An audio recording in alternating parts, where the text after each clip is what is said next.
మనతో పాటు BRS senior నాయకులు ఉపేందర్ ఉన్నారు. ఆయన అడిగి తెలుసుకునే ప్రయత్నం మనం చేద్దాం. సార్ నమస్తే. సార్ చెప్పండి సార్, సుప్రీంకోర్టు ఇచ్చిన తీర్పుని ఏ విధంగా చూస్తారు గోదావరి జలాల పైన? ఇప్పుడు సుప్రీంకోర్టు ఏం తీర్పు ఇవ్వలేదు, పిటిషన్ నాట్ మెయింటైనబుల్ అని చెప్పింది. వీళ్ళు ఏంటి అంటే అక్కడ సుప్రీంకోర్టుకి అసలు యాక్చువల్గా పోకూడదు. ఆర్టికల్ 32 కింద వీళ్ళు పోయారు. ఆర్టికల్ 32 అనేది ఏమో ఫండమెంటల్ రైట్స్ వైలేట్ అయినప్పుడు సుప్రీంకోర్టులో పిటిషన్ వేస్తాం. కానీ వీళ్ళు ఏమో అంటే ఇక్కడ ఆ ప్రాజెక్ట్ ఏదైతే ఉన్నదో ఆ ప్రాజెక్ట్ డిపిఆర్ కానీ లేకపోతే ప్రాజెక్టు కట్టబోతున్న దాన్ని స్టే చేయమని చెప్పేసి అని అడిగారు. అది ఏంటి, అది ఇప్పుడు తెలంగాణకు సంబంధించిన ఆంధ్రాకు సంబంధించిన నీటి అంతర్రాష్ట్ర సంబంధించిన నీళ్ళకు సంబంధించినటువంటి వివాదం. అది మనదొకటే కాదు, అందులో కర్ణాటక ఉన్నది, మహారాష్ట్ర ఉన్నది. ఇక్కడ నేను ఏమంటున్నా, అక్కడ మీరు CWC central water commission chairman ఆధ్వర్యంలో కమిటీ వేశారు. ఆ కమిటీ వేసినప్పుడు దాంట్లో సభ్యులు ఏమని చెప్తే ఆంధ్ర నుంచి 4-5 వాళ్ళు ఇచ్చారు, మన వాళ్ళు కూడా ఇచ్చారు. ఆ కమిటీని ఏదో విషయం తేల్చకముందే మళ్ళీ నువ్వు సుప్రీంకోర్టులో స్టే అని అడిగితే వాళ్ళు ఏమన్నారంటే మీరు కమిటీ వేశారుగా, కమిటీ ఏదో ఒకటి తేల్చని అని చెప్పారు. కాబట్టి ఈ పిటిషన్ ఇక్కడ మెయింటైనబుల్ కాదు, అవసరం అనుకుంటే మీరు సివిల్ సూట్ వేసుకోండి, దీన్ని డిస్మిస్ చేస్తున్నా అని చెప్పేసి సుప్రీంకోర్టు అంటే లేదు డిస్మిస్ చేస్తే బాగుండదని చెప్పి మనీష్ సింగ్ గారు ఏమన్నారంటే మేము విత్డ్రా చేసుకుంటాము, సరే సివిల్ వివాదంలో తేల్చుకుంటామని చెప్పేసి వారు అని దాన్ని వెనకకు వచ్చారు. వాళ్ళు పరిష్కారం ఇవ్వలే. ఇది ఏంది అంటే వాళ్ళకి తెలుసు ఇది ఎప్పుడు కూడా ఈ వివాదాలకు సంబంధించినటువంటి అంశము ట్రిబ్యునలే తేలుస్తుంది. బ్రిజేష్ కుమార్ ట్రిబ్యునల్ ఉన్న తర్వాత ఏ కేంద్ర సంస్థలు కూడా దీంట్లో వేలు పెట్టలేవు, ఏ కోర్టులు కూడా దీంట్లో జోక్యం చేసుకోలేవు. అయినా కూడా ఎందుకు పోయినరు అంటే మేమేదో పోలవరం బనకచెర్ల లేకపోతే మలసాగర్ ఏదో ఆపుతున్నామని చెప్పేసి స్టే చేస్తున్నాం, సుప్రీంకోర్టు పోయినామని చెప్పనీకి.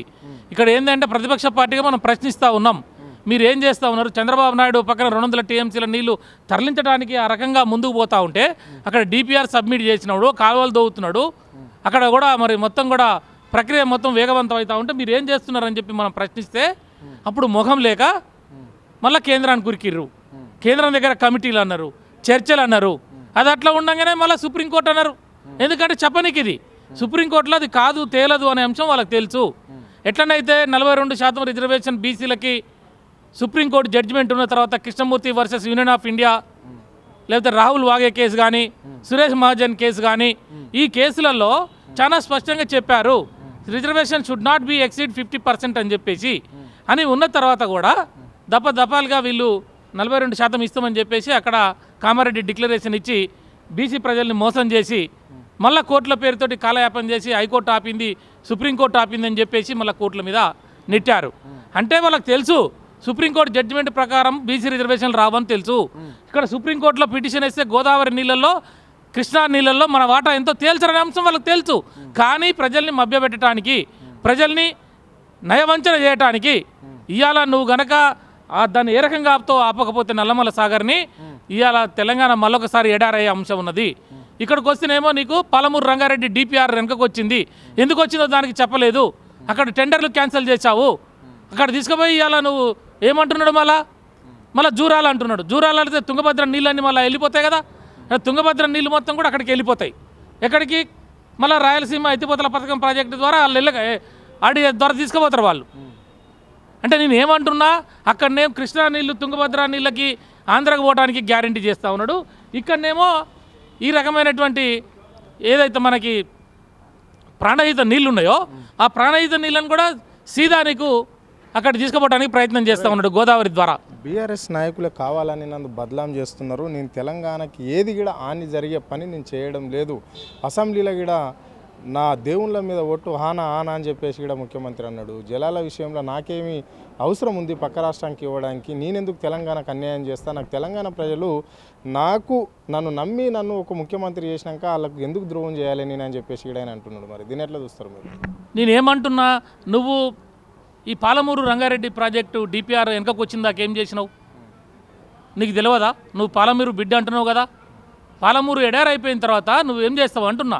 తుంగభద్ర నీళ్ళు ఆ రకంగా వెళ్ళిపోతే తుంగభద్ర నీళ్ళు వచ్చిన తర్వాత మనము ఇక శ్రీశైలంలో తీసుకున్నాం, ఇటు తుంగభద్ర కానీ లేకపోతే కృష్ణా నీళ్ళు కానీ కలిసిన తర్వాత కదా మనం అక్కడ పెట్టుకున్నది. దాని నుంచే కదా మనకి ఈ ప్రాజెక్టులన్నీ కూడా వచ్చాయి. నెట్టెంపాడు కానీ, కోయిల్ సాగర్ కానీ, మిగతా ప్రాజెక్టులన్నీ ఉన్నటువంటి కలవకుర్తి ఎత్తిపోతలు కానీ ఈ ప్రాజెక్టులన్నీ కూడా రావడానికి మనం కృషి చేసినటువంటి దాన్ని కూడా మొత్తం తుంగలో తొక్కనికి ప్రయత్నం చేస్తా ఉన్నది ఇది కరెక్ట్ కాదని మేము అంటున్నాం. ఇది పరిస్థితి. అంటే ఇక్కడ రేవంత్ రెడ్డి కావాలని చెప్పేసి ఇక్కడ నీళ్ళ విషయంలో తెలంగాణకు అన్యాయం చేస్తున్నాడు. అది సుప్రీంకోర్టుకు ఇవ్వాల్సిన కేసు కూడా కాదు. ఈ కృష్ణ జలాల మీద కావచ్చు, లేకుంటే గోదావరికి సంబంధించి జలాల మీద సుప్రీంకోర్టులో కూడా వీళ్ళు కావాలని పోయి దాన్ని తప్పుతో పట్టించే ప్రయత్నం చేస్తున్నారు. ప్రజలను మోసం చేసే విధంగానే కాంగ్రెస్ పార్టీ రేవంత్ రెడ్డి పనిచేస్తున్నాడు అని చెప్పేసి ఇక్కడ తెలంగాణ ప్రజలను మభ్యపెట్టేసి ఆంధ్రకు నీళ్ళు ఇచ్చే ప్రయత్నంలో ఇక్కడ తెలంగాణ ఎండబెట్టి ఆంధ్రకు నీళ్ళు ఇచ్చే ప్రయత్నంలో ఇక్కడ రేవంత్ రెడ్డి చేస్తున్న పనితనం ఇది అని చెప్పేసి కూడా వారు స్పష్టంగా చెప్పడం అనేది అయితే జరిగింది. కెమెరా పర్సన్ రవితో అరుణ్, ఆద్య టీవీ, హైదరాబాద్.